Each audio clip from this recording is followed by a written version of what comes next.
जैसे कि हमने ये कुंडली बनाई, इसमें हमने घरों को बांटा। आज मैं जो बताने जा रहा हूँ इसको बहुत ध्यान से सुनिए। जैसे कि हमने ये कुंडली बनाई, इसके घरों की स्टडी की भी, ये पहला घर है, ये दूसरा है, ये तीसरा है, ये सातवां है। लेकिन क्या है, बहुत सी जो किताबों में ऐसा लिखा हुआ है, दूसरा घर और जो 7th हाउस है इसको मार्केश बताया, जबकि ऐसा नहीं होता। ये हमें हर कुंडली की लगन कुंडली से ये देखना पड़ेगा कि दूसरा घर मार्केश है या सप्तम में मार्केश है कि नहीं। ज्यादातर किताबों में दूसरा घर जो है वो मार्केश। जैसे क्या है कि अब धन जो भी है, जैसे मकर लगन की कुंडली है, मकर लगन की कुंडली में 11 नंबर यहां पे आ गया दूसरे घर में, तो ये लगन का मालिक भी है, ये तो कारक ग्रह है। ये मार्केश कैसे हो गया, ये मारक कैसे हो गया। इसी तरह से बहुत सी कुंडलियां हैं। जैसे क्या है, 2 नंबर की कुंडली वृषभ लगन की कुंडली है, यहां पे 3 आ जाएगा और यहां पे 6 आ जाएगा। बुध जो है पंचमेश भी है। अभी हमने पीछे स्टडी किया है, 1, 5 और 9 के ग्रह जो हैं वो बढ़िया माने गए हैं। तो यहाँ पे 3 नंबर जो है वृषभ लगन की कुंडली है, 2 नंबर यहाँ पे लिखा हुआ, 3 नंबर ये मार्केश कैसे हो गया, जबकि ये पंचम भाव का भी स्वामी है। हर कुंडली में जो है अलग अलग मार्केश होंगे, ये चीज हमें पूर्ण रूप से जाननी है। और जैसे कि धनु लगन की कुंडली है तो बुध जो है सप्तम भाव का स्वामी हो गया, तो उसके बाद में बुध जो है, उसके बाद में 9, 10, 11 और 12 यहाँ पे बृहस्पति का है। ये 1, 2 और 3, 4 और 5 और 6 ये कर्म भाव का भी मालिक हो गया, हमारे कर्म भाव का। इसी तरह से अगर इसका अपोजिट लें तो यहाँ पे मिथुन लगन की कुंडली है और यहाँ पे धनु और यहाँ पे 6 नंबर आ जाएगा, चौथे घर में 6 नंबर आ जाएगा। तो ये जो है अब किसी कारणवश अब हम जैसे धनु लगन की कुंडली में ये बुध को दूसरा स्थान कर्म का मालिक भी बनाया गया है, तो ये इस घर का भी मालिक है बुध। तो ये तो बहुत बड़ा योग बनाएगा, ये भद्र नाम का एक बहुत बड़ा योग बनाता है। ये मार्केश कैसे हो सकता है, हर कुंडली में अलग अलग तरीके से बने के हमें स्टडी करनी पड़ेगी। क्या है, इन चीजों को आपने बहुत गहराई से समझना है।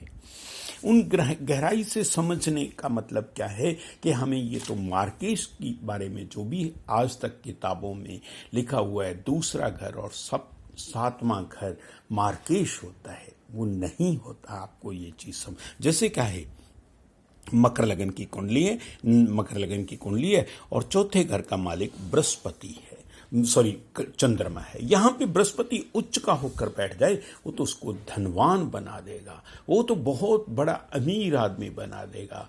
तो वो ये जो आपको भ्रम जो है इस बात को दूर करना होगा। और वहां पे अगर वो मार्केश नहीं होगा, और दूसरी बात है यहाँ पे इस घर का चंद्रमा जो है अगर वो किसी कारणवश उच्च का या कहीं और अच्छा बना हुआ है तो उसका भाग्य उदय कर देगा, और तरह से बने के उसको फायदे देगा। हमने एक और स्टडी की है, पीछे त्रिकोण के बारे में बताया है।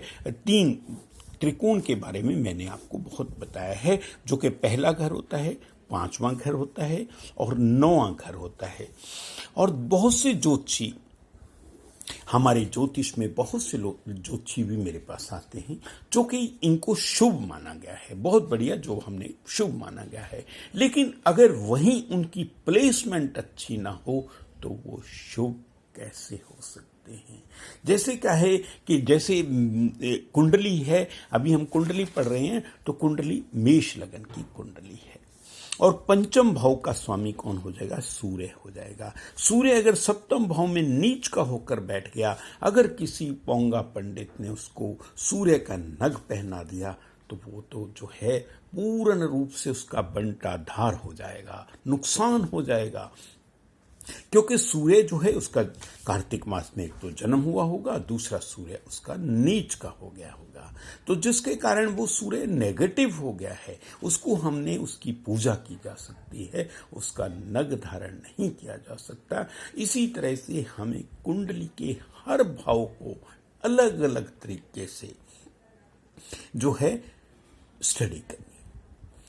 जैसे क्या है, जो भी लगन की कुंडली है उसका जो तृतीश है उसके छोटे भाई का कारक ग्रह भी है, और उसकी कुंडली में ये हमारी मेहनत का भी कारक ग्रह है। लेकिन ये हमेशा ही लगन का दुश्मन होगा, ये ग्रह हमेशा ही लगन का दुश्मन माना जाएगा, क्योंकि मेष लगन की कुंडली है, यहाँ पे बुध आएगा। वृषभ लगन की कुंडली है, यहाँ पे चंद्रमा आएगा। और मिथुन लगन की कुंडली है तो यहाँ पे सूर्य आएगा। तो जिसमें क्या है कि ये पूर्ण रूप से नेगेटिव तारा माना जाएगा।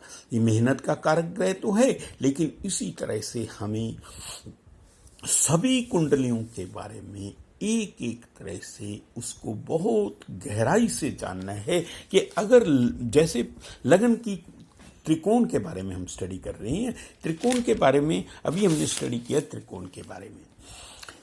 अगर त्रिकोण का मालिक किसी कारण पंचमेश जो है या नववेश है, जो नौवें भाव का या लगन का मालिक अगर वो 12वें घर में बैठ गया है जाके, तो वो नुकसान के घर में बैठ गया है, तो उसका नग हम कैसे पहन सकते हैं? वो तो जेल यात्रा तक करवा सकता है, क्योंकि 12वां घर नुकसान का घर है।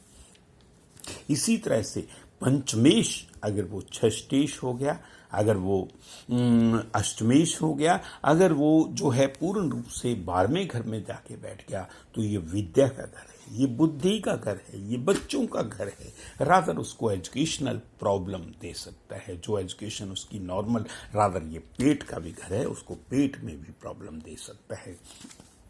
हमें असल में मैं आपको जो बताना चाह रहा हूं वो ये बताना चाह रहा हूं कि कुंडली के जो भाव हैं उनकी पूर्ण रूप से प्लेसमेंट, उनकी स्ट्रेंथ, उनकी पावर हमें पूर्ण रूप से स्टडी करनी है, ताकि हमें इसमें दिक्कत ना आए। हम ढूंढेंगे हर कुंडली में, हर लगन कुंडली में उसका मार्केश कौन सा ग्रह है। God bless you all, see you shortly.